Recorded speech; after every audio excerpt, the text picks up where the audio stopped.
Hello and welcome to Nationwide on the network service of the NTA. We're glad to have you join us again. I am Lydia Odije Ochi. The federal government has earmarked more than 26 billion naira for the rehabilitation of the Ida to Nsukka Road, an 84-kilometer road linking Kogi and Enugu states. Also, the Federal Capital Territory Authority got the backings of the Federal Executive Council in the step towards reducing traffic congestion on roads in the FCT.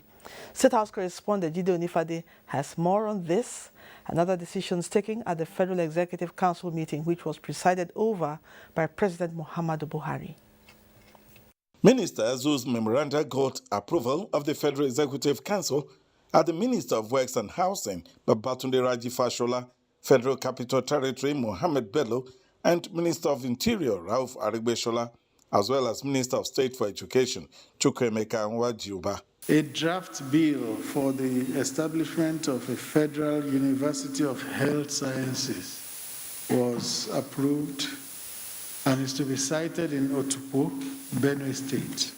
To the Minister of Works and Housing, who presented two memos, the Council approved the request to appoint a consultant to undertake the supervision consultancy for the construction of the Bodo-Boroni Road and Bridge, previously awarded by the Council. We now have a consultant helping to supervise what the contractor is doing. The supervision consultancy was awarded at the sum of 895,250,000 naira. Minister of Interior Rauf Aregbesola also got approval for the two memos he presented to the Council. Memo to the Federal Executive Council seeking approval for a bill on how to repeal the Immigration and Prison Services Board Act Cap 12, Law of the Federation of Nigeria, LFN, 2004. And equally sought the approval for the enactment of the Civil Defense, Correctional, Federal Service and Immigration Services Board, CDCFIB, Bill 2021, at today's FEC. Minister of Federal Capital Territory Mohammed Bello says the demolition of illegal structures will be a continuous exercise without compensation for all those who contravened the authentic plan of the federal capital. I presented a memo for the award of contract for the procurement of a light-duty towing truck, including a 10-ton crane attachment for the Directorate of Road Traffic Services under the Federal Capital Territory Administration. And this contract has been awarded at a total contract sum of 286,302,277 naira 50 kobo. The population of the Federal Capital Territory is increasing by the day, and so are crimes and criminality. FCT Minister Mohammed Bello says measures are being taken to ensure adequate protection of lives and properties. In the State House, Jide Onifade, NT News. Internally displaced persons and wives of fallen heroes have benefited from the federal government's Zero Hunger project aimed at addressing nutritional needs of persons of concern. The project was flagged off in Maiduguri, the Borno State capital, by the National Commission for Refugees, Migrants and IDPs in collaboration with the Defense and Police Officers' Wives, DEPOA, led by the President, wife of the Chief of Defense Staff, Barrister Victoria Irabo. Yagum Subukar has the details. Beneficiaries of Project Zero Hunger project here in Borno State, who described the food care park as all-encompassing, say the gesture is a sigh of relief to their long period of suffering.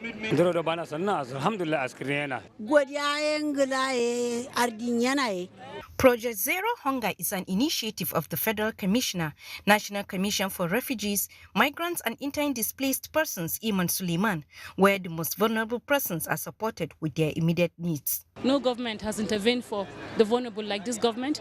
The president has the agenda in the forefront. We have 100% support from our minister, from the Ministry of Nigerian Affairs. We have gone to visit our husbands to encourage them at the theater. We have visited the widows, and we thought it wise to also visit those in IDP camp. While at the theater command Operation Hatinkai, the Federal Commissioner and members of the POA, led by its national president Barrister Victoria Irabo, paid a visit on the theater commander, where they commended doggedness of troops in fighting the over 12 years of war, which led to the peace now enjoyed in Borno. Theater Commander Joint Task Force Operation Hatinkai, Major General Christopher Musa, who described the visit as a morale booster, assured that the insurgency will soon come to an end. The team also interacted with wounded soldiers on admission and wives of fallen heroes, where food care packs and cash assistance were presented to them. In Maiduguri, Yagum Subukar, NTA News. No fewer than 5 persons have died following an explosion by a tanker laden with petroleum product Wednesday morning at Ogeri axis of the Lagos-Ibadan Expressway. According to Ogun State Sector Commander FRSC Ahmed Umar, the cause of the accident could be attributed to wrong overtaking by the petrol tanker driver, and in the process collided with a moving truck. The collision, which resulted in the spilling of the contents, later caused inferno, while other vehicles on the road were subsequently trapped. The FRSC boss in Ogun State also confirmed that 5 persons were burnt beyond recognition, and their bodies had been deposited at a morgue in Ibarra. Now let's talk about another gas explosion. We turn to an update on Ladipo market gas explosion with Abolade Salami in Lagos. Abolade, if you can hear me, what is the latest situation? Thank you so much. I'm right at the spot of the incident where the gas exploded yesterday, and nothing much is happening as I speak with you now. As you can see behind me, the cars that were damaged yesterday and some properties that were destroyed yesterday due to the gas explosion are just left untouched. When we got here, we saw some people that are still looking on to what happened yesterday, but nothing actually is happening as I speak with you now. I don't know if you can tell us what are the authorities saying, or is there any establishment on the cause of the gas explosion? We've not had anything. When we got here, I asked for questions, and what I was told was that some government officials came in this morning to inspect the level of damage. Because the area has been cordoned off, they were limited to areas where they could get to. But when we got here also, we saw a notice on the wall restricting people from going in to carry out any form of commercial activities. That is the current situation on ground. Does this mean there are no commercial activities since the incident happened, especially in the spare parts section? No. As I speak with you, activities are ongoing at Ladipo Market, but the particular spot where this incident occurred has been cordoned off. No activities is going on. What is happening at that spot before an incident occurred is that we heard that they have a mechanic workshop, and there's this particular spot where tires are being sold. Those are the major things happening at the spots where the gas incident occurred, and that's where we had the damage. The major damage were on these cars that were parked. I'm sure they were trying to fix those cars. So when the incident occurred, the building came down on those cars and destroyed those cars. And what we heard was that nothing here should be touched until investigations are concluded. Thank you, Abolade, for that update on the gas explosion on Ladipo Market. We now join Lagos, our first port of call, and Michael is guiding us. Hello, Michael.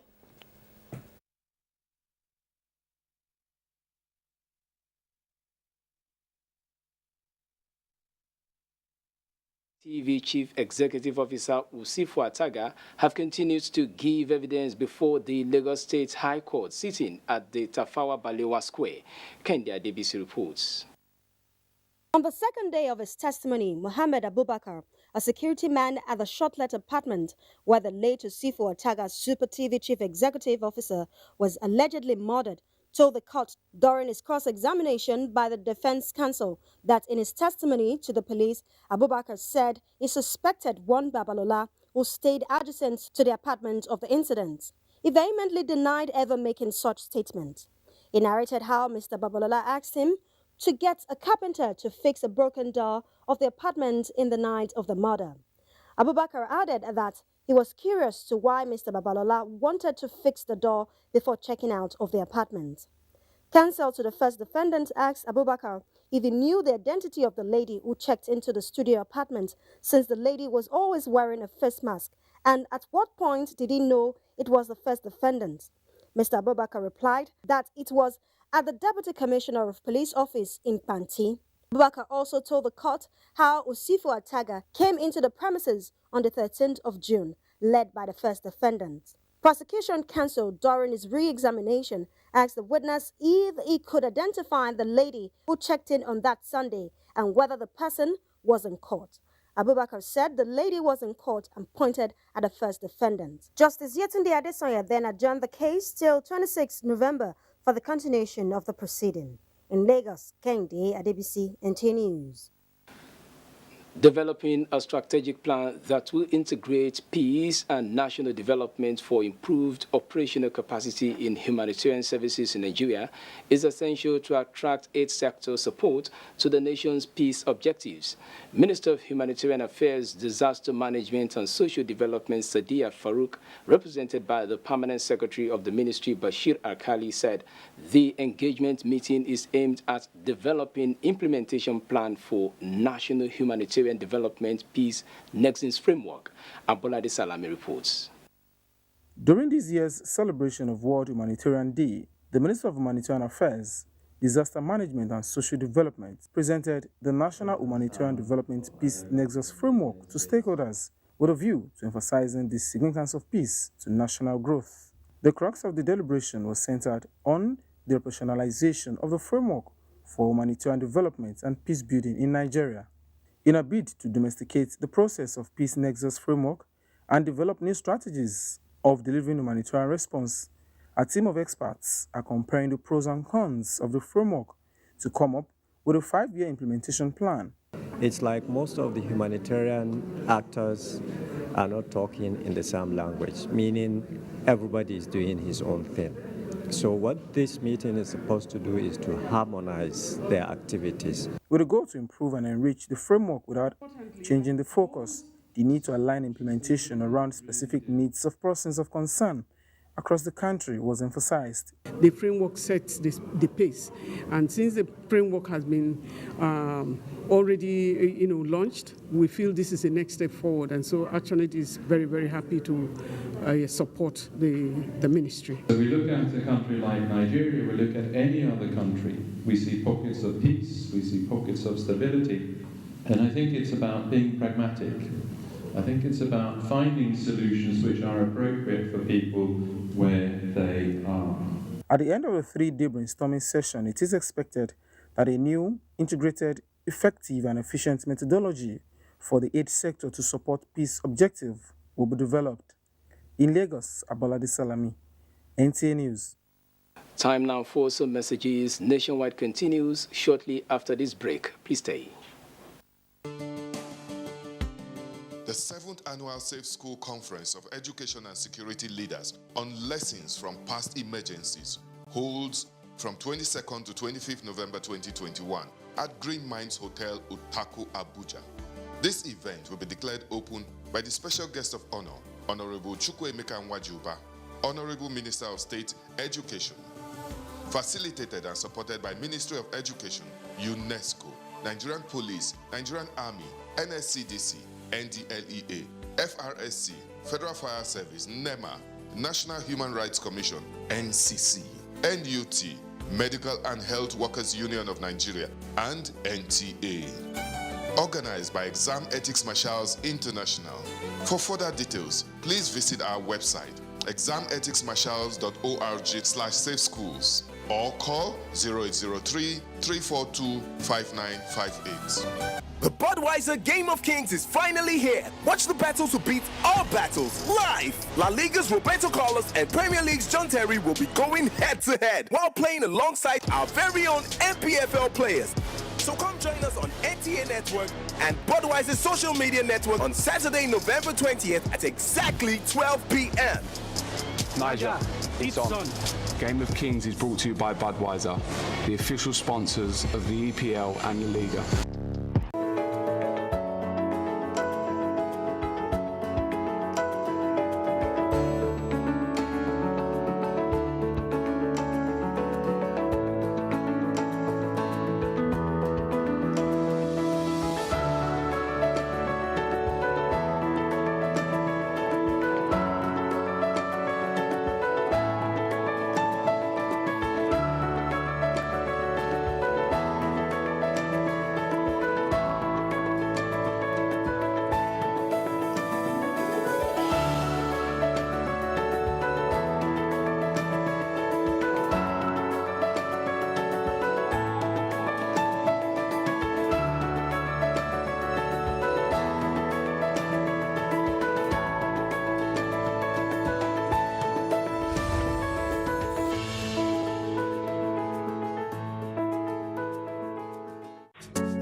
History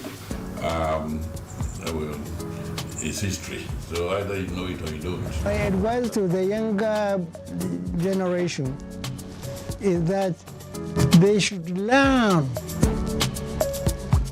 from what we have started and what we have left. I did things that ordinarily I should not have been doing. What that meant was that I was working hard. Whatever assignment you are given in life, put in your best. The military years were a disaster. Smoldering effects of all that is what we are trying to cure.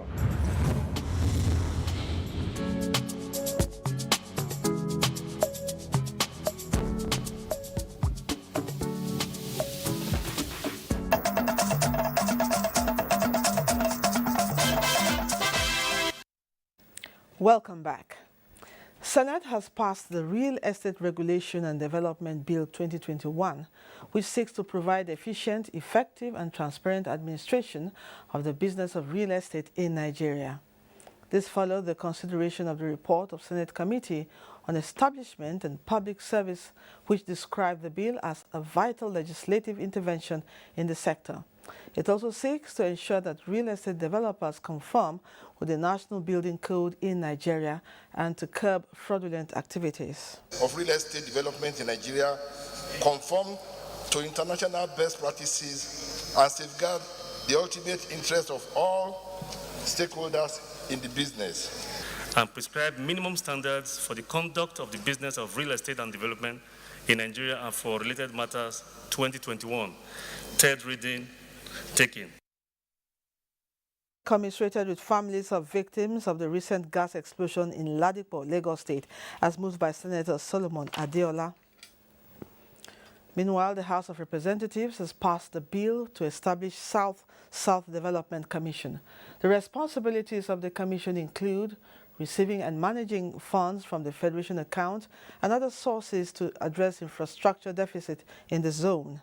The commission is expected to tackle ecological and environmental challenges, communal crisis, and militancy. It shall also ensure development and integration in the South-South states of Akwa Ibom, Rivers, Bayelsa, Delta, Cross River, and Edo. The House of Representatives has begun moves to restore sanity at airports across Nigeria through legislative intervention. This was the outcome of a meeting convened by the Speaker, Femi Gbajabiamila, with heads of agencies operating at Nigerian airports. National Assembly correspondent Lami Ali has more. The Speaker, Femi Gbajabiamila, opened the meeting with a litany of experiences of airline passengers at major airports. Dilapidated airport infrastructure, including malfunctioning air conditioner units, touting at the airports, persistent complaints of extortions and harassment by government agencies operating in the airport. In recent times, we've had a lot of embarrassing videos that have brought to the fore again the issues regarding our infrastructure and people and process challenges at the airports. To address these challenges, the Speaker proposed a Transportation Security Administration bill to sanitize services. Agencies at the meeting suggested harmonization of operations. Private and government will now work together to enforce this particular standard. If you are caught, you lose your asset permanently.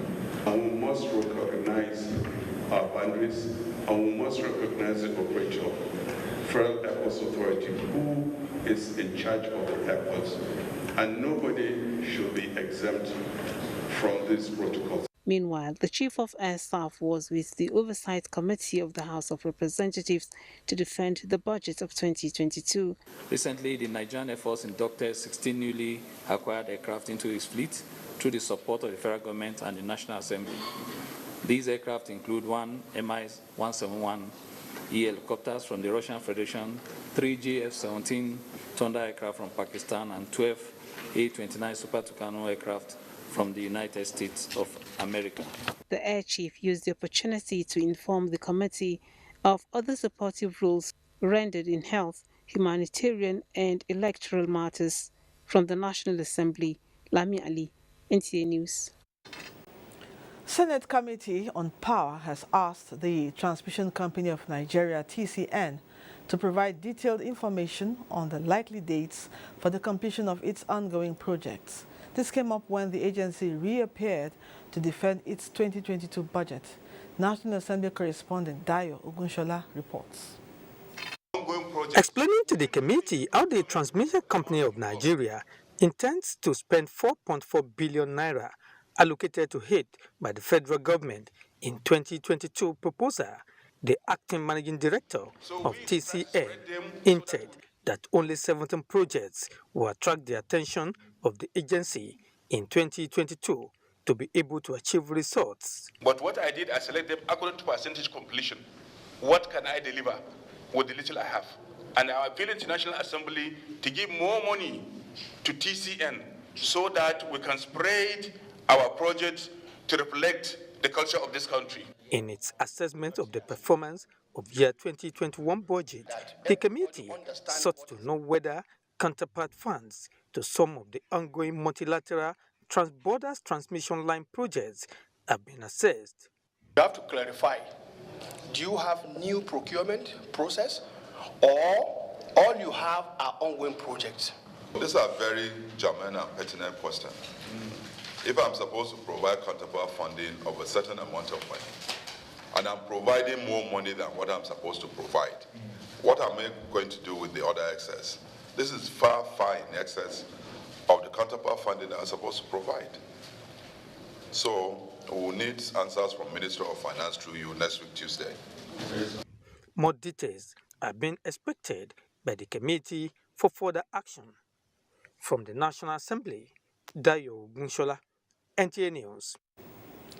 The Code of Conduct Bureau has received petition from the 14 Edo State legislators who were not inaugurated after the 2019 general elections. The members who are dissatisfied with the delay in the exercise of executive powers to return them to the Assembly for legislative business have urged the Bureau to investigate and address the issue. To officially inform you what we are passing through so that we can get succor from this office. No House of Assembly in Nigeria shall be less than 24 and none shall be more than 40. Then the reliable question to ask, or the logical question to ask should be, what is the number in Edo today? I'll give you the answer. Subject to your confirmation. It's 10. Whatever it takes, we leave no stone unturned. We make sure that we reach out to all those that have a say and those that are stakeholders where we can get information to make a case and ensure that we've done justice to everybody. Chairman Code of Conduct Bureau, Professor Mohammed Issa, says the Commission will investigate the petition and carry out appropriate measures to ensure that justice is served. The Cybercrime Division of the Nigerian Police Force is adjudged one of the best, and the other law enforcement agencies are undergoing training on the working, structure, and administration of Interpol in combating trans-border crimes. Leader of the House of Representatives, Alhassan Adodogwa, who was at the training, applauded the concept of setting up a global security management through the Interpol platform. Francis Form reports. Collaboration, sharing of information, joint training together. This is the first time the Nigeria Police Force National Central Bureau, Interpol, is bringing all law enforcement agencies under one roof. It is important by the time the participants go back to their various institutions, they will be aware that, look, if we have this situation, we need to get in touch with the National Central Bureau so that they can give us intelligence on what we are looking for. Participants were introduced to the workings of Interpol in combating terrorism and illicit trafficking of arms, money laundering, and cyber fraud. So if you're able to work together as agency of government from different perspectives, I think we are going to achieve more successes. With this, I have more light and more understanding on how Interpol works. It broadens our minds as police officers, even as citizens of Nigeria, to know that we have relationship beyond Nigerian shores with other countries. Majority Leader of the House of Representatives, Alhassan Adodogwa, believes collaboration is key to winning the war against terrorism, banditry, and associated crimes. The agencies of security must come together, to interplay together, and strike at the same time. Have same note to confer for them to succeed. I want to believe, in my honest observation, that a platform like this is offering that opportunity for our different security agencies to come and look at the security problems from one perspective. Interpol covers all areas of crime and criminality, such issues relating to biometrics, information, intelligence, forensic analysis, amongst others. Francis from NTA News.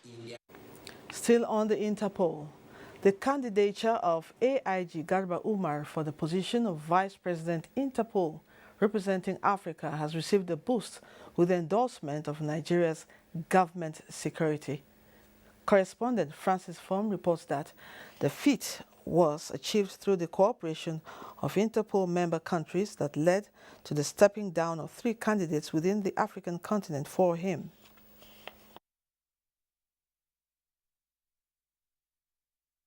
Why it is important for Nigeria to secure the position of the Vice President, Interpol, is the fact that when I'm on board, I will bring on board something that will enhance the technological globalization of fighting crime and criminality.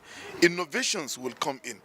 Intelligence information will be at our bottom because we will be able to connect with all member nations and international community.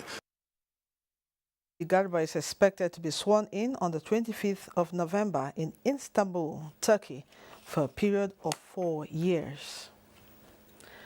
The Federal Capital Territory Public Complaints Commission has advised the FCT administration to look into the activities of commercial motorcycle operators and dispatch riders within the territory that are fast becoming security risk.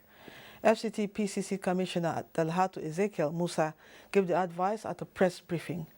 Aye Najei Auta has details. The past 3 months have witnessed unwholesome activities of commercial motorcycle operators and dispatch riders along the Maraba-Nyanya-Kugbo Road. The Commissioner FCT Public Complaints Commission, Dalhatu Ezekiel Musa, stated that the Commission's on-the-spot assessment reveals that they are usually not checked at the military roadblocks on that axis. Based on this, he advised the FCT administration to bring up stiffer measures to regulate them. If military is blocking Kugbo, that they are doing checking of vehicles to fish out criminals. And then the Okada people can freely move in unchecked, then it means you are doing nothing virtually. While appreciating the efforts of the FCT Joint Security Task Force during the recent Uni Abuja kidnap case, the commissioner advised that proactive measures be put in place to ensure that the territory is rid of all forms of crime and criminality, especially in the suburbs and area councils. Other issues border on the conduct of some immigration desk officers on issuing passports, increase in AEDC electricity tariff, which has brought untold hardship on residents, and the DSTV tariff, which he observes should be on the basis of pay as you go. Aina J. Outa, NTA News. Corruption in the Nigerian judiciary has been taunted over the years as an issue capable of holding down the performance of the third arm of government. But when the judiciary itself discusses this phenomenon, more enlightened perspectives are raised with the hope of a lasting solution. This is what our correspondent Femi Okeowo saw on day 3 of the All Nigeria Judges Conference. Because of the ethics of their profession, there cannot be any better forum for frank talk by judicial officers other than this biannual conference. It gives them an ample opportunity to voice out with no holds barred on issues that affect the running of the nation's judiciary. It was the Chief Justice of Nigeria himself that set the stage for this down-to-earth confrontation of the issues confronting the judiciary, when on the opening day he, for the opting time, warned judicial officers against abusing their judicial powers. We must rise to the challenge and restore public confidence in our ability to dispense justice without fear or favor, in line with our knowledge and understanding of the law and the highest dictates of our conscience. Then President Muhammadu Buhari, who was represented by the Vice President, complimented that position. The other point that I think must be made is that of judicial integrity. I'd like to urge that your lordships must not allow a few to undermine the respect and trust, both local and international, that our judiciary has built up in over a century. But the conference theme itself, which is promoting judicial excellence in the administration of justice, allowed for all these. And in line with this intent, day 3 of the conference, under the chairmanship of Supreme Court Justice Olukayode Ariwola, focused on panacea for curbing corruption in the judiciary, perspective of the bar and the bench. So, when President of the Nigerian Bar Association took to the stage to give the bar's perspective, it was an opportunity to open up on the facts. Politicians have realized that political power is never enough to manipulate the destinies of the people. They also require judicial connections to legitimize what would otherwise have been their illegal actions. As a strategy to ensure that their ends are met, they launder their goodwill in influencing the appointment of judges for the sake of a time when they will call for payback. Retired Justice of the Supreme Court Paul Adamu Galinje and Justice Joseph Oyewole of the Court of Appeal Enugu Division gave the perspective for the bench. Improved welfare for judicial officers was a key issue. One issue, however, which both the bar and the bench seemed to agree on, is the involvement of senior lawyers in the process that leads to the corrupting of judges. And this, the National Judicial Council, NJC, the Legal Practitioners Disciplinary Committee, and the Nigerian Bar Association have been told to rise up to. The Biennial Judges Conference ends on Friday, but somehow this year's conference has raised so much expectation about things coming to a positive change for the Nigerian judiciary based on all the issues that have been discussed in this year's conference. In Abuja, Femi Okeowo, NTA News. Thanks, Femi. You're watching NTA Nationwide. Kemi in our Ibadan Network Center is standing by with more reports making the rounds in that zone. Hello, Kemi. Hello, Lydia, and a warm welcome to Ibadan. To stop the continuous adverse effect of hate speech and inciting statements in both print and broadcast media, stakeholders have called for collective action against the menace. This was during a webinar organized by the United Nations Information Center and pen pushers for some Nigerian journalists. Correspondent Oyinka Omole completes the report. Hate speech has been traced to a number of conflicts and destruction across the world due to the influx of manipulated content in the media that deceive and incite hatred among the people. The United Nations Information Center and pen pushers considered it prompt to train Nigerian journalists so as to control the trend. And this has increased to unprecedented levels globally. It is very worrisome to the United Nations. And this is why the UN Secretary General just last year issued a strategy and plan of action for the UN system to deal with this issue of hate speech globally. We need to tackle hate speech, but we need to know where it is coming from, what's the root, and who are the targets of hate speech and why. Asserted that all and sundry must rise to condemn hate speech in its totality, as well as support victims of hate speech before it is too late. Tagged Combating Hate Speech to build a culture of peace in Nigeria, the participants called for proper regulation of the social media as one of the major promoters of hate speech. In Ibadan, Oyeyinka Omole, NTA News. Registered widows and non-governmental organizations numbering over 500 in the 33 local government areas of Oyo State have benefited a hand of fellowship from the wife of Oyo State Governor, Tamuno Minini Makinde. Tagged Empowerment for Widows 2021, the event was held at the Presidential Lodge, Government House, Agodi, Ibadan. Omokende's report is here presented. It is known that many widows in some parts of Nigeria are being sent out of their dwelling by in-laws and therefore rendered homeless. This informed the Widows Empowerment 2021 by the wife of Oyo State Governor, Tamuno Minini Makinde, to provide a life support service to some widows who are breadwinners in the 33 local government areas of Oyo State. Proactive, take care of your children and your health, and embrace all the free resources that are available in the state. Part of items distributed were 6 kg gas cylinders, foodstuff, groundnut oil, and cash gifts. A widow of 6 years, Miriam Sharif, who spoke extensively on the plight of widows, lauded the effort of Oyo State government. It was a shock experience, sincerely speaking. With 3 kids, I have nowhere to go. His family, they just sold everything he had. No, some people see it as the last point, and all they do is to depend on brother-in-law, sister-in-law, and when they don't see that help coming, they begin to complain, they begin to murmur. The empowerment program, which is put together by the wife of Oyo State Governor, is to help the widows find satisfaction in life in the face of the nation's economic situation. And that is it from Ibadan. Nationwide will continue in Sokoto with Sadia after this break. Do stay with us.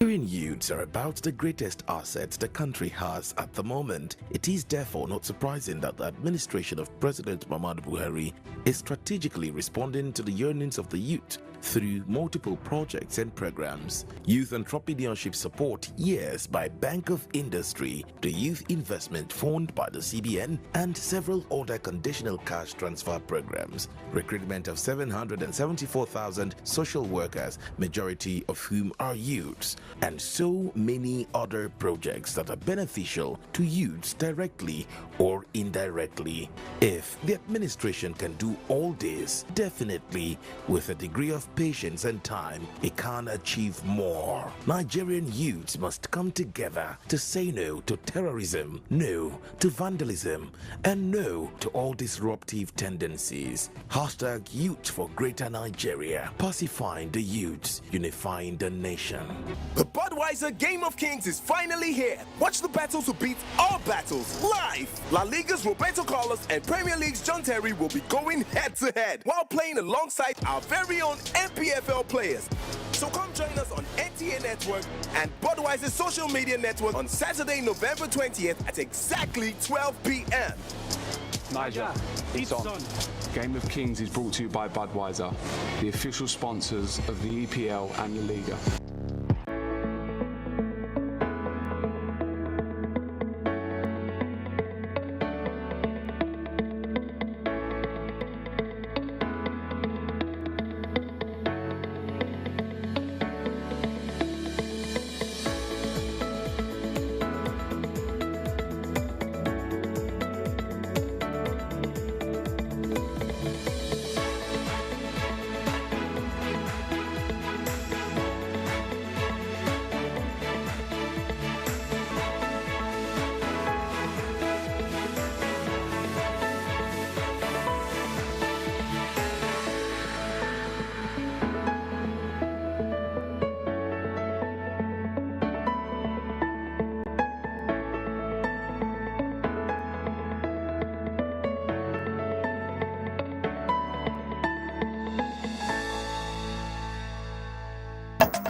Still there.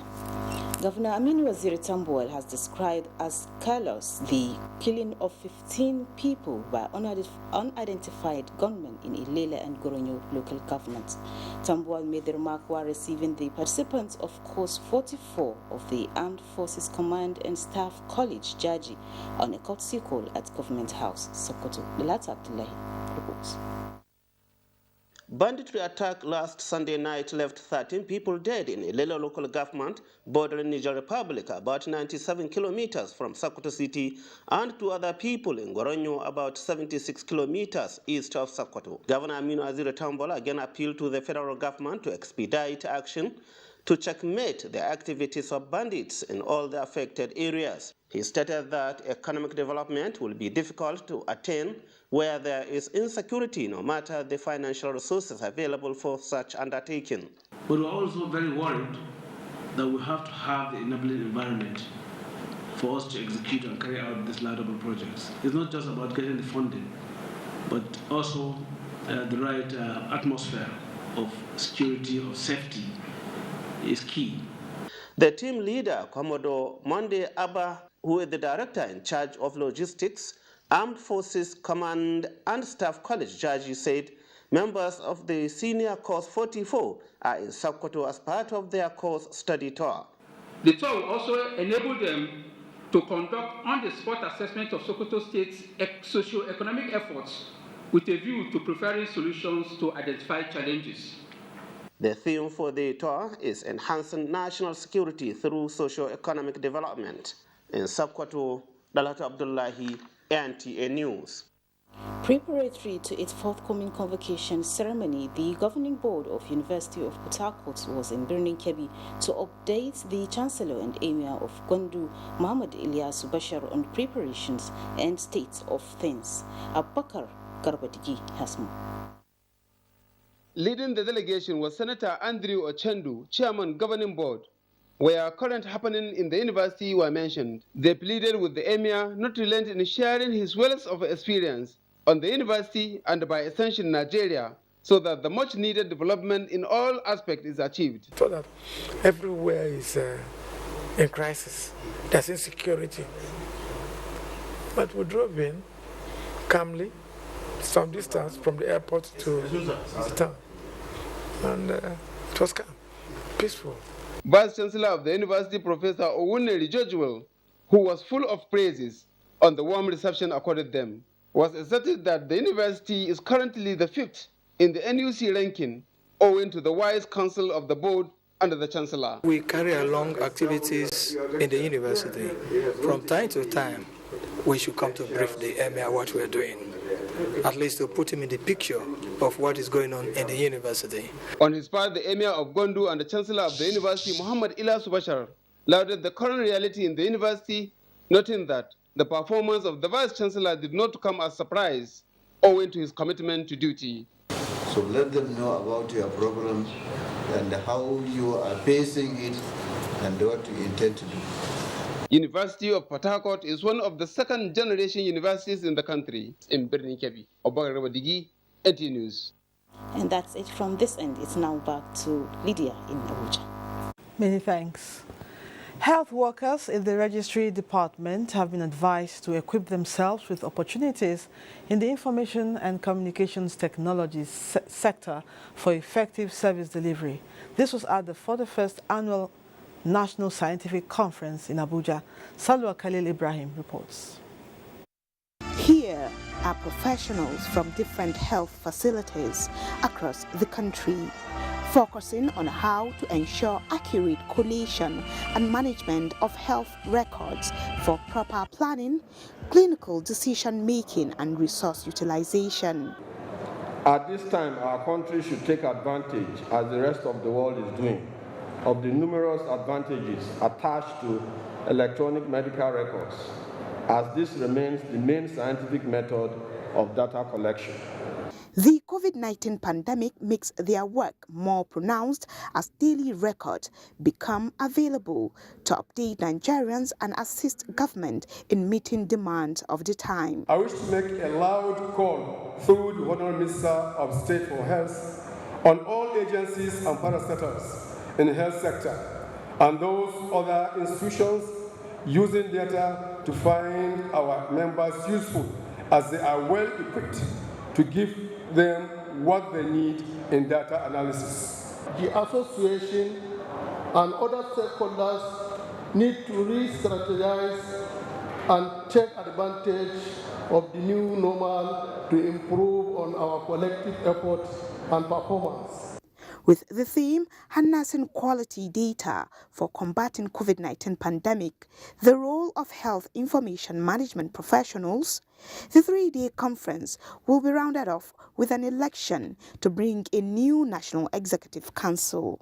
Salwa Khalil Ibrahim, NTA News. Next is Port Harcourt, and Jenny will be our guide. Hello, Jenny.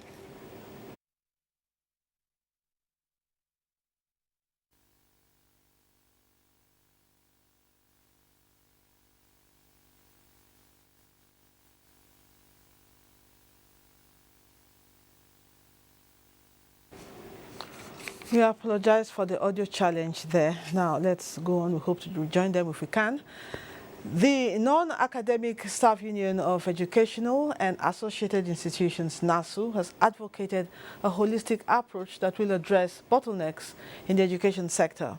National President of the Union, Dr. Makolo Hassan, at its National Executive Council meeting in Abuja, made case for allocation of adequate funds to the sector. Kunle Adeyeye has more.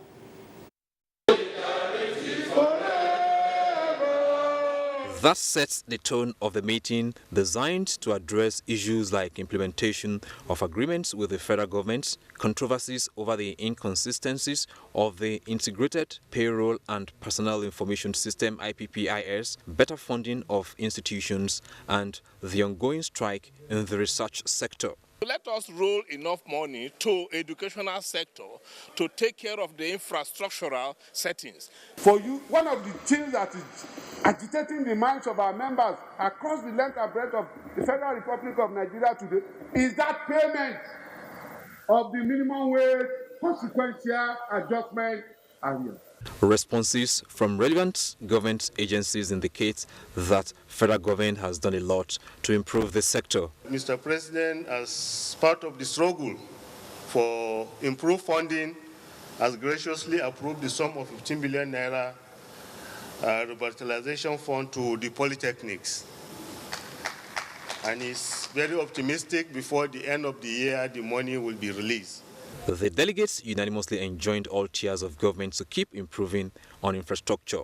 In Abuja, Kunle Adeyeye, NTA News. The federal government is determined to complete the ongoing installation of mini and medium rice processing mills in 10 states. Minister of Agriculture and Rural Development, Mohammed Mahmoud Abubakar, says the government is also looking at the possibility of ensuring availability of rice at affordable price for Nigerians before the festive period. Musa Baba Aliu has the details. In 2018, the Federal Executive Council approved for the Federal Ministry of Agriculture to establish 10 integrated rice milling factories in 10 states at the cost of 10.7 billion naira.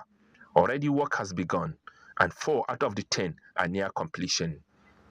The 4 are located in Niger, Adamawa, Ogun, and the FCT. The minister, while inspecting the construction in Kwali, was assured that with little push, the factory and that of Suleja will be ready before next month. They need additional funding to complete, especially these 2, and we'll look at the possibility of making sure we get the funding rather quickly so that we have at least the 2 completed by January, let's say, end of January or so. In the meantime, the minister has given directive to the Nigeria Agricultural Seed Council to go after producers and distributors of fake seeds. The minister also visited the council in Gwagwalada, where he promised to assist the organization with basic operational equipment.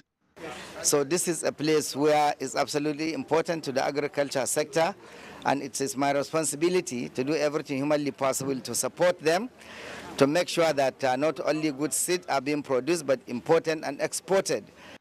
Going by records, Nigeria is rated as the largest producer of seeds in Africa, providing about 60% of the input for the West African nations.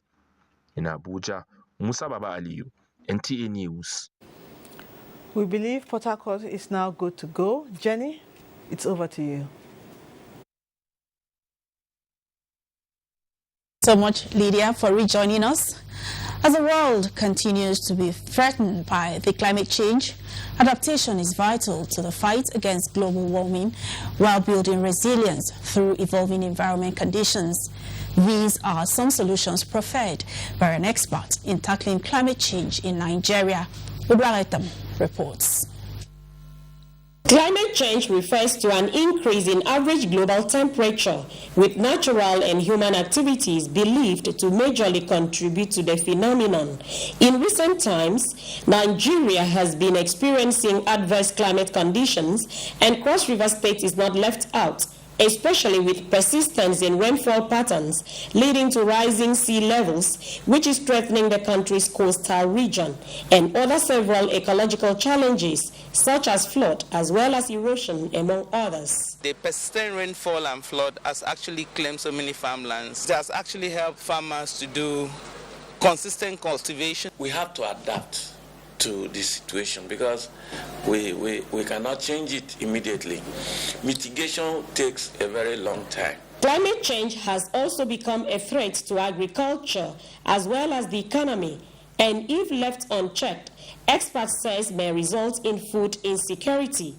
The good news to the challenge the experts posit is that adopting other modern methods of planting and growing crops that are fast maturing will help in food availability. Greenhouses should be built. In a greenhouse, you can control the temperature, you can control the moisture, and even the soil nutrients. Realizing the significance of the environment for survival of man, the need for all to adapt to climate change, experts says, is apt. In Calabar, Uduak Etam, NTA News. And that's it from here. Lydia is back to you in Abuja. Thank you, Jenny. Attention of the public has once again been drawn to the risks of tuberculosis to human health in the country and the global community. This was at a maiden edition of the memorial lecture in honor of late Professor Lovett Lawson at the Bengam University in Nasarawa State. Kenneth Nanim was there and now reports. There are at least 10 million individuals with tuberculosis in the world. As I speak today, there are over 450,000 Nigerians with tuberculosis. Sadly, of this large number, only just above 100 have been diagnosed and put on treatment, meaning 70% of these individuals have not gotten access to diagnosis, no enrollment to care. Estimated statistics on tuberculosis situation in Nigeria and globally that this event is worrisome, an indication that more work needs to be done and effective leadership and partnership is key, as exemplified by late Professor Lovett Lawson. We can't take that away from him. As far as that is concerned, I see him as a colossus in the fight against TB in Nigeria. He led as a noble Nigerian, which is the hallmark of what it is to be an Igbobian. He had contributed immensely to TB control in Nigeria, and the legacy lives on. We should all come together as one so that people are trained and we have a seamless way of making diagnoses and getting treatment to the people. We have come as a university to realize how to write research proposals and access grants. We're indeed grateful to Professor Lawson for this. However, the organizers believe the memorial lecture would be sustained while more time be devoted to research towards ending the health challenge as a way to immortalize late Professor Lawson, who gave his all towards containing tuberculosis in Nigeria. Kenneth Nanim, NTA News. Clement Oloruntoba has sports update.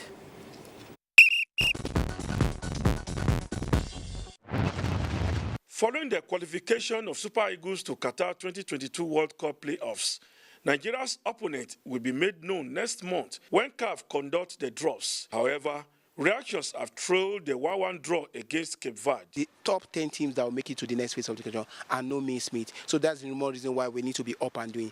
Can we be able to up our hands and be able to really challenge the likes of Cameroon, Egypt, Algeria for World Cup slot? Right now, we can do just that. Meanwhile, Rivers Hoppers are still basking in the euphoria of their victory over Gombe Bulls in the final of the 2021 Nigeria's Men's Basketball Premier League Super 8 tournament in Abuja Tuesday, following 74-57 wins over the Northeast team. Hoppers will now represent Nigeria in the Basketball Africa League. We are not going to go there as novices anymore. We are going to do our homework well. We are going to adequately recruit and fortify our team, and hopefully we'll put up a better performance than we did in the last edition. Kano Pillars finished third after seeing off Kwara Falcon in the third place playoff. And finally, a 5-day workshop on developing critical skills and knowledge for business in golf industry is underway in Abuja. Organized by the #1 lady golf professional, Uloma Mbuko Ogwokiri, the training is to teach the players fundamentals of golf swing, financial management. That's how much you can take of sports update. Before we go, let's remind you to join NTA in the fight against rape and rapists. I'm Lydia Odije-Ochi. Have a wonderful evening. Goodbye.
Welcome to Abuja, the place that unites Nigeria.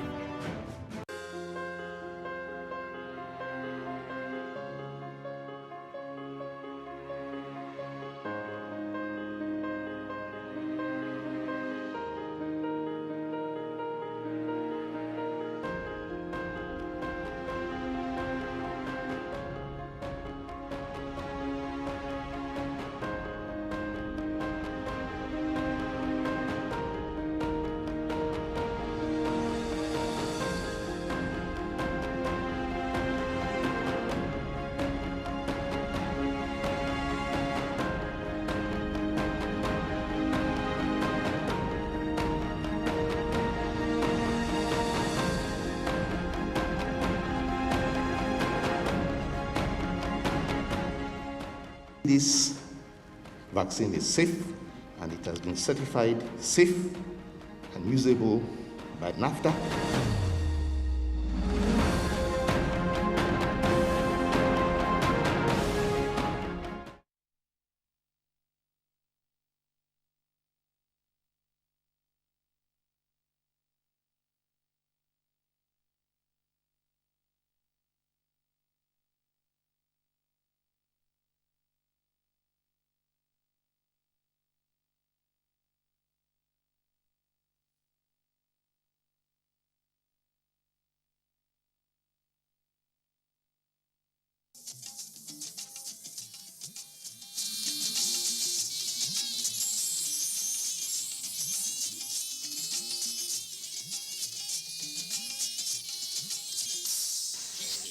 Service of the NTA.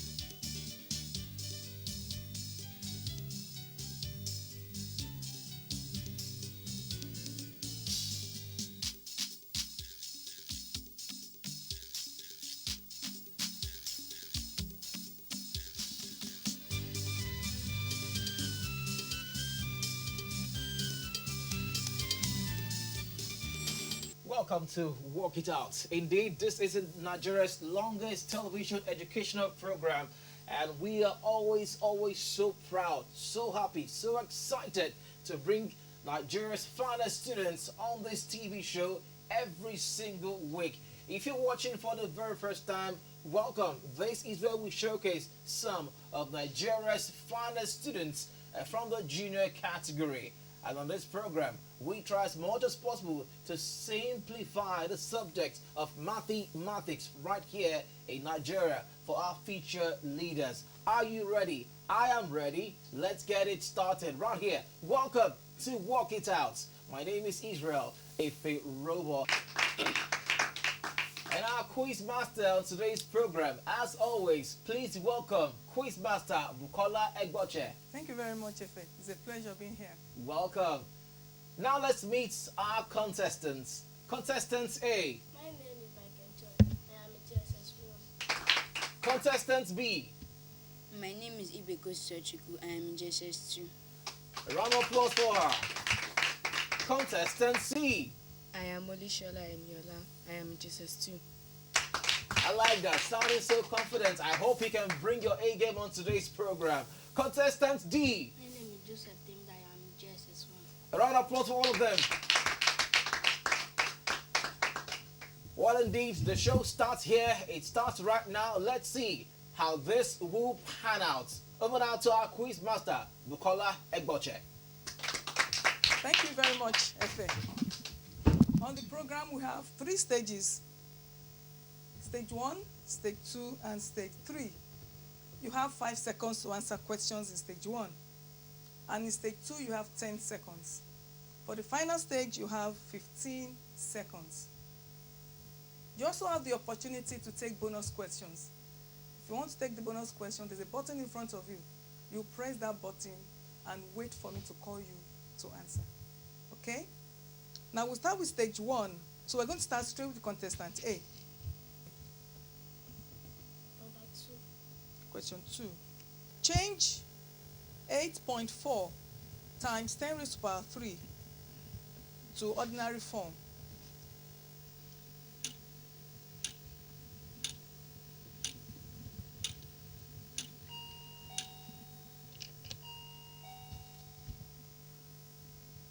Yes, your time is up now. Bonus. C. 8,400. 8,400 is correct. Contestant B. Number 16. 16. What is the value of 1 in 5.691? Units. No. What is the value of 1? Yes, contestant A. 1,000. Sorry? 1,000. No. Yes, D. 1,000. 1,000. That's correct. 1,000. That's a bonus for contestant D. See your question. Number 9. Number 9.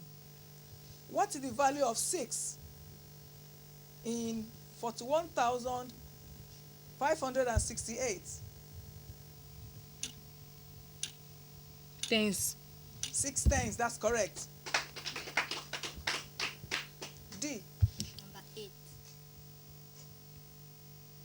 Express 9/25 as a percentage.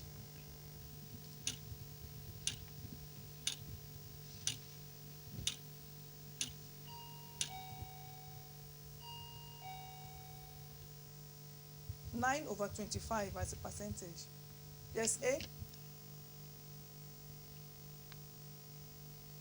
The answer is 36%.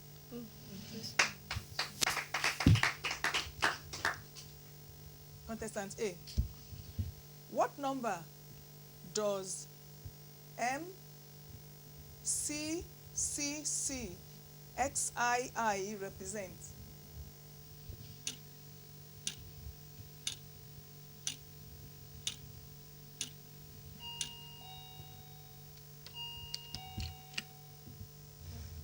Yes? 153. No. Contestant D. MCCCXII. Yes, B? 1,212. 1,312. That's correct. That's a bonus for B. Now your question. Question number what? 13. 13. Express 1,422 in Roman numeral.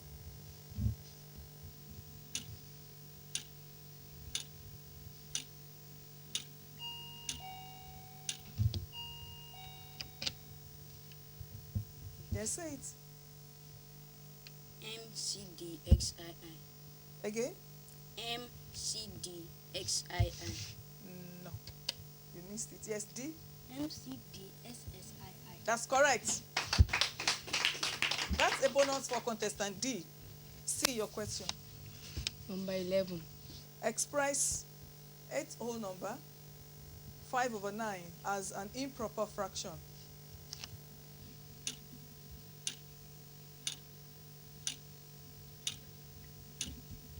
(79/9). Sorry? 79/9. No. 86/9. 77/9. 77/9. That's correct. That bonus goes to contestant D. Your question, D. 15. 15. Express 113/3 as a mixed number.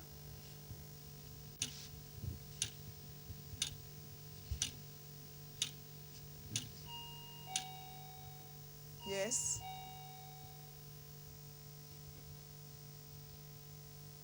It's 37 whole number, 2/3. And we're in the last round of questions for this stage. Over to you, contestant A. Number 10. The dash is the number of times each piece of data occurs.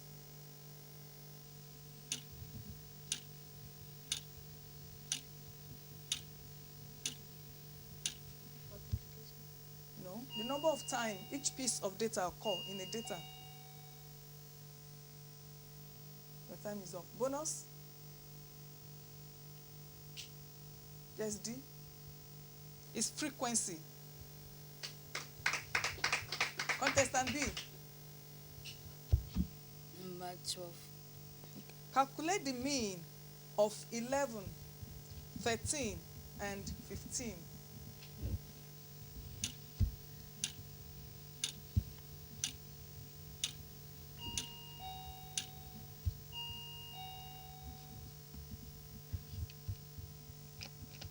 Anyone? Yes, contestant D?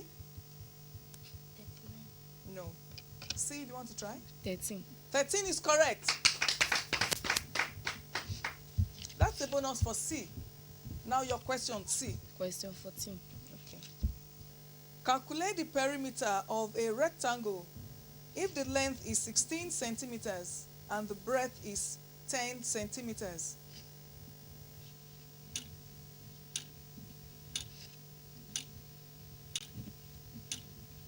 (40) 52. 52 centimeters. The last question for this stage goes to contestant D. That's question 7. Simplify.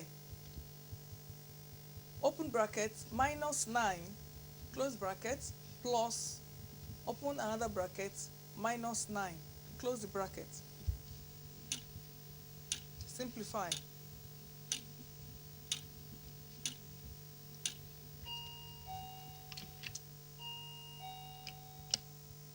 Yes, bonus, contestant B. -18. -18 is correct. That bonus goes to contestant B. And with that, we've come to the end of the first stage of our competition today. A round of applause for them again.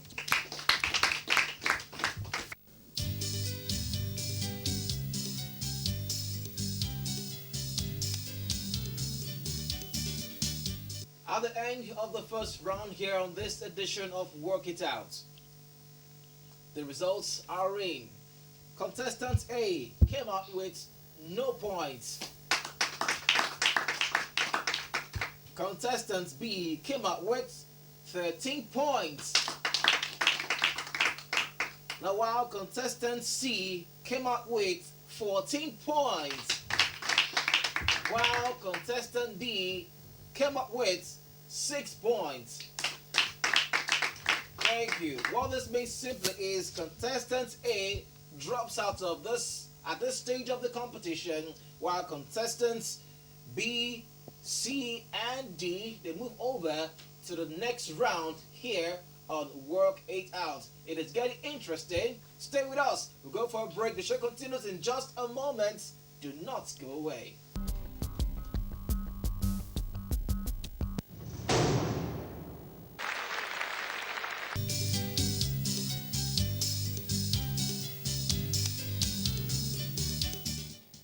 You are welcome to the second stage of our quiz competition today. So if you are just joining us, just pick your pen and paper and work it out with us. For this stage, contestants, you have 10 seconds to answer the questions. And your questions are from 1 to 9. So I'm going to start straight away with contestant A. Your question. Question 3. Mean, median, and mode are known as dash. No. Statistic. They are not statistics. Statistics. No. They are known as measures of central tendencies. Contestant B. Number 5. Number 5. A rectangle has a perimeter of 60 meters. Find the length of the rectangle if its breadth is 12 meters.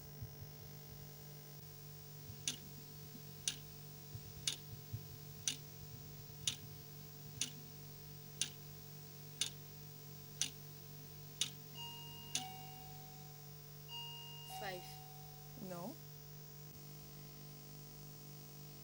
The time is up now. Yes, bonus, anyone? 18 meters, that's correct. That's a bonus to A. See your question. Number 1. Number 1. Find the next 4 terms of this sequence. 1, 2, 5, 10, and 17. What are the next 4 sequences? Sorry, the next 4 terms.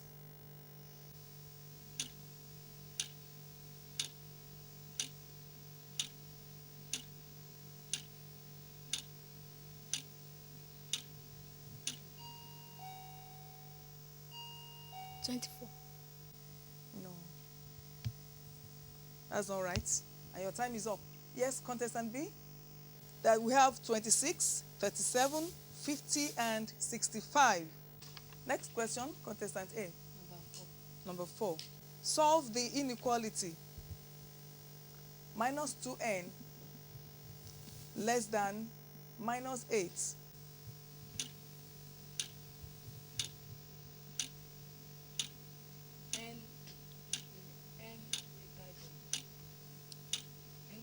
Just tell me the answer. N is greater than 4. That's correct. Your question B. Number 2.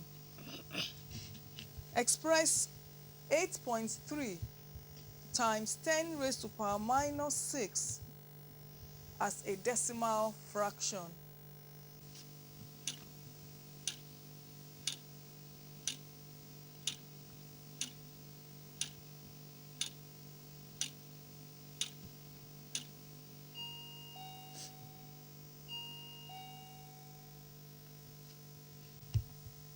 Time is up. Bonus attempt. The answer is 0.000083. Contestant C. Number 9. Number 9. Express the ratio of 3 days to 3 weeks as simply as possible.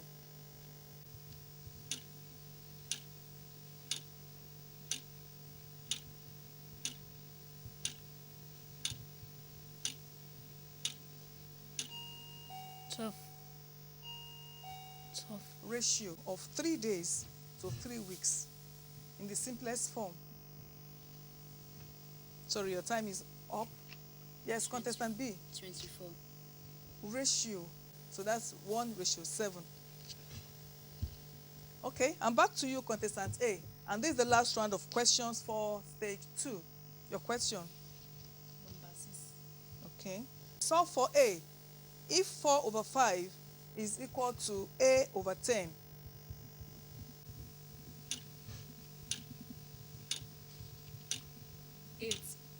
A is equal to A. That's correct. B. Number 7. Okay. Find the discount price if 20% is given on a cost price of 420 naira.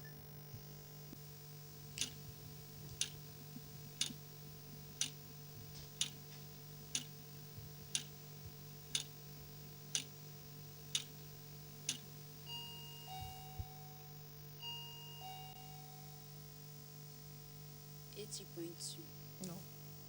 It's 336 naira. And the last question for this stage goes to you, contestant C. Number 8. Okay. Round off 0.04455 to 2 significant figures. 0.044. Say it again. 0.044. No. Not 044. 0. Speak to me, yes? 0.0. No. It's not right. 445. Your time is up. Okay, contestant B. 0.045. That's correct. 0.045. That bonus goes to contestant B, and with that, we've come to the end of the second stage of the competition.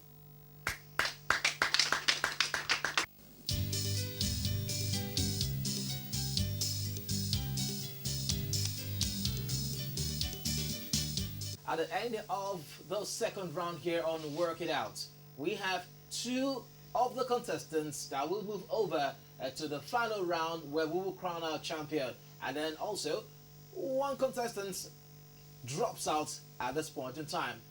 These are the results. Contestant A came out with 26 points. Contestant B came out with 15 points. While contestant C came up with 6 points. So contestant C drops out at this stage of the competition.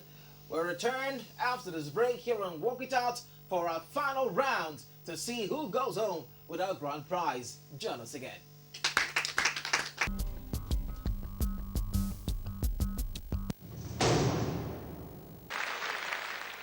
NTA Educational Television, promoting learning. We're in the third and the final stage of the competition. For this stage, you have 15 seconds to answer the questions. Contestant A, I'm starting with you. Number 3. A dash is a point or a corner where 3 or more edges meet. Vertex. That's correct, a vertex. B. Number 8. Number 8. Information in numerical form is called? Data. Not data.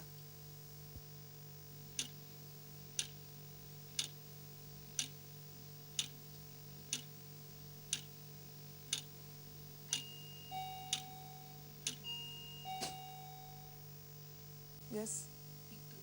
No, it's called statistics. All right, contestant A. Number 2. The sum of angles in an n-sided polygon is given by what formula? N minus 2. Speak out. N minus 2 times 180. That's correct. B. Number 7. Solve the equation. 3 equals to x minus 8 all over 6.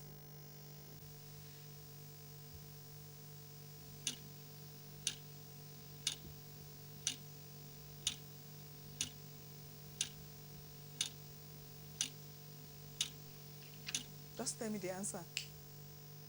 10. No? That's not correct. And your time is up now. Contestant A, do you want to try the bonus? 26. Yes, X is equal to 26. That's another bonus for A. And this is the last round of questions for this final stage. Number 5. Solve this equation. 2 over 3A plus 2 equals to 1 all over A minus 3.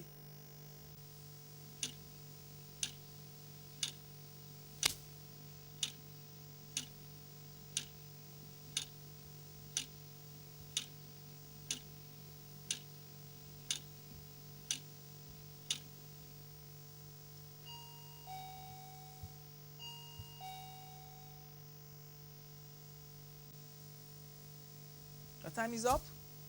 Yes, bonus attempt. A equals to minus 6. No, A equals to minus 8. Okay. And the last question for this stage goes to you automatically. Are you set? Okay. Factorize x raised to power 2 plus 8x plus 7.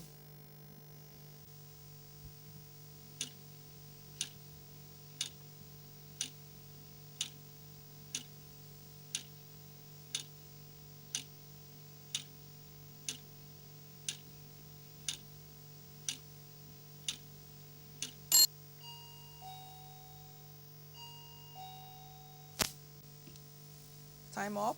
Yes. X open bracket, X plus 8 plus 7 close bracket. No, that's not correct. The correct answer is open bracket x plus 7, close bracket, open another bracket x plus 1, and close the bracket. And that brings us to the end of the final stage of our competition today. Round of applause for them, please.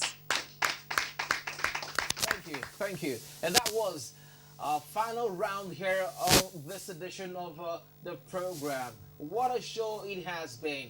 Before we bring you our winner for today, let's quickly tell you how they performed in this third round. Contestant A came up with 38 points.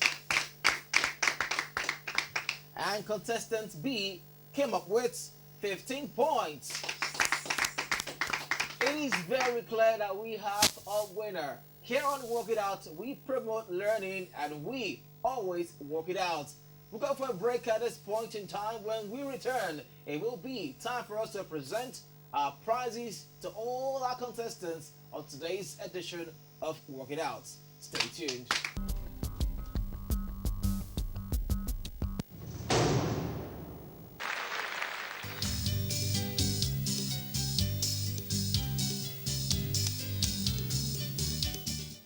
Thank you for staying tuned. This is Work It Out. If you just tuned in, you've missed quite a lot. You're just in time to witness a prize presentation on today's outing. Alright, so we had 4 contestants who came on this program today. They worked it out, and now we have our winner. In 4th position, please welcome Michael Joy.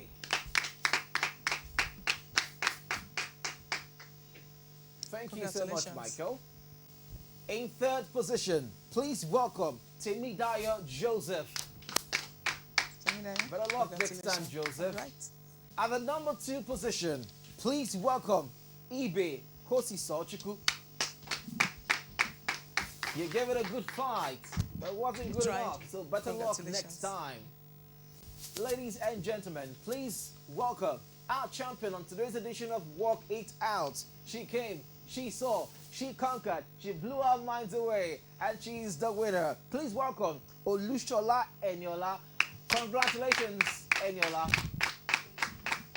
Congratulations. She did very well, and she walks away with our star prize. If you are at home, you're a kid in secondary school, the junior secondary school, and you are thinking that you can do way better than what our star prize winner today has done, go ahead, get across to us here on NTA ETV. We are located in Yaba Tejo in Lagos, Nigeria. And you can be a part of this program. Show us just how good you are on the subject of mathematics. Remember, we promote learning right here on ETV. Also, don't forget that you can watch all our past episodes of this program up on our YouTube channel. We are at NTA ETV. It's the best way for you to prepare for this program. So that's our program for today. It's been really, really nice. So that's right, Buki. Yeah, it was nice. Do you think there's something that that is the students, the kids, should do before they come on this program? A lot of practice. They need to practice a lot, and that's the key. So there you go. The key thing for you is to practice, practice, practice every day to become the very best here on Work It Out. My name is Israel Ferobo from my quiz master, Bukola Egboje. Bye-bye. We're out. See you again next week.